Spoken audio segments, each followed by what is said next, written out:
So there's something really unusual happening right now. All around the world, the wealthiest people, the millionaires, are quietly moving their money. And they're not putting it into the next hot tech stock or some new crypto coin. Nope. They're putting it into one of the oldest, most ancient assets in human history, gold. But look, this isn't just another investment trend you read about online. You need to see this as a warning signal. The people who have the most to lose are battening down the hatches, preparing for something big. And their actions, well, they reveal a deep, deep distrust in the very foundations of our entire financial system. All right, so to really get what's happening here, you have to understand one simple truth. Our whole global financial system, I'm talking about everything from your savings account to the stock market, it's all built on one single invisible ingredient: confidence. That trust in money, in the governments that print it, and in the banks that are supposed to keep it safe, well, it's starting to crumble. And history shows us time and time again that when confidence in these paper promises starts to crack, the wealthy don't just run to another currency. They run to gold. Okay, so let's dig into the obvious stuff first. The surface level reasons for this massive shift. These are the cracks appearing in our economic foundations that you can actually see and feel every single day. First up, inflation. And we're not just talking about your grocery bill going up. You have to understand that in our debt-based system, inflation is a structural feature. It's not a bug, it's baked right in.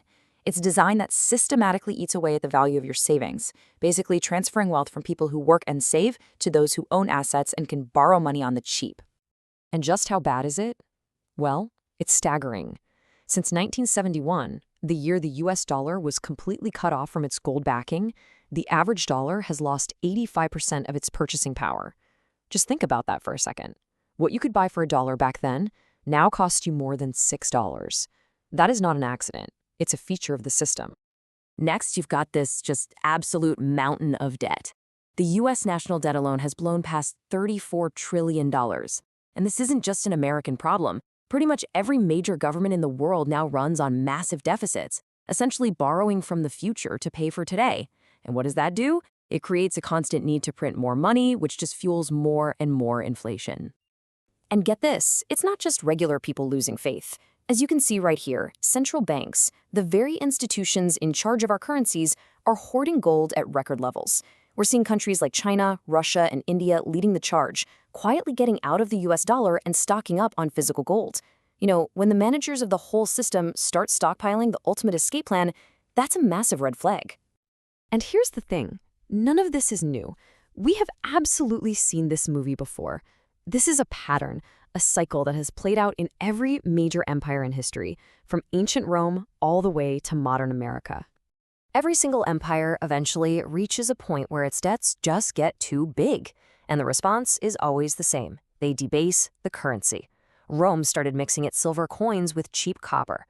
18th century France printed worthless paper money. And today we call it quantitative easing, which is just a very fancy, sophisticated term for creating money out of thin air to buy government debt. It's the same playbook, different century. Extend the empire's life by sacrificing the value of its money. And this leads to a lesson that the wealthy understand in their bones. In these moments of crisis, these big resets, wealth is never actually destroyed. It simply transfers. It moves from the people who are panicking to the people who are prepared. It moves from those holding paper that's losing value to those holding real, tangible things. Okay, let's talk about one of the most shocking examples of this, and it happened right here in American history. Most people have no idea this ever happened, but it's such a critical piece of the puzzle. This just shows you the government's playbook in a crisis. In 1933, President Roosevelt signed an executive order that made it illegal for American citizens to own gold. You were forced to turn in your gold coins and bars for paper dollars. Then, as soon as the government collected all that private gold, they immediately turned around and revalued it at a much higher price. In one move, they devalued the dollar overnight and transferred a huge amount of wealth directly from the public to the state. It proved that when the system is under pressure, the rules can and will be changed. And that brings us to the ultimate, the modern reason for this new gold rush. It's actually less about economics and way more about a deep distrust in the future of money itself and the control that comes with it. I mean, for the first time in decades, the world is actively building financial systems that run parallel to the US dollar. The BRICS nations are openly talking about a new reserve currency. You have major powers like Russia and China settling massive energy deals completely outside the dollar system. This whole de-dollarization trend is a monumental geopolitical shift.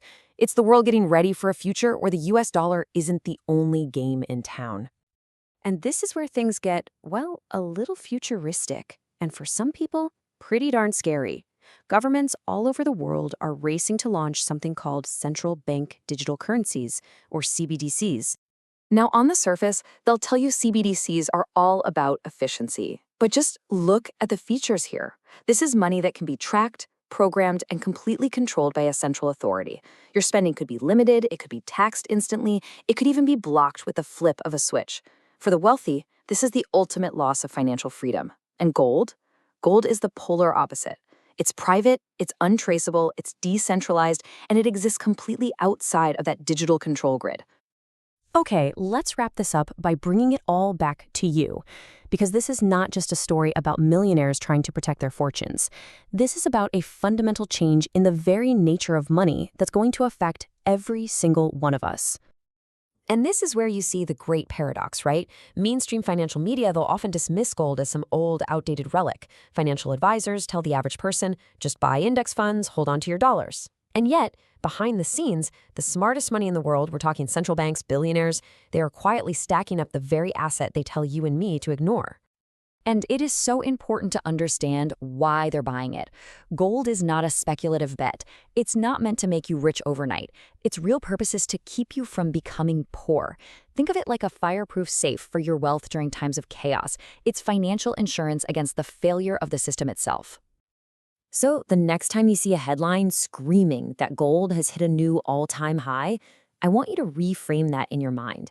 That is not the price of gold going up. That is a measurement of the value of paper currency going down. Gold is the stable anchor. It's the currencies that are bouncing all over the place. A rising gold price is just the market's way of telling you how quickly your money is losing its power. Which leaves us with one last critical question. We know that in every major financial reset throughout history, wealth is not destroyed, it is simply transferred. So given everything we've seen, the debt, the inflation, the geopolitical shifts, and the actions of the world's elite, the question you have to ask yourself is, who is it transferring to this time?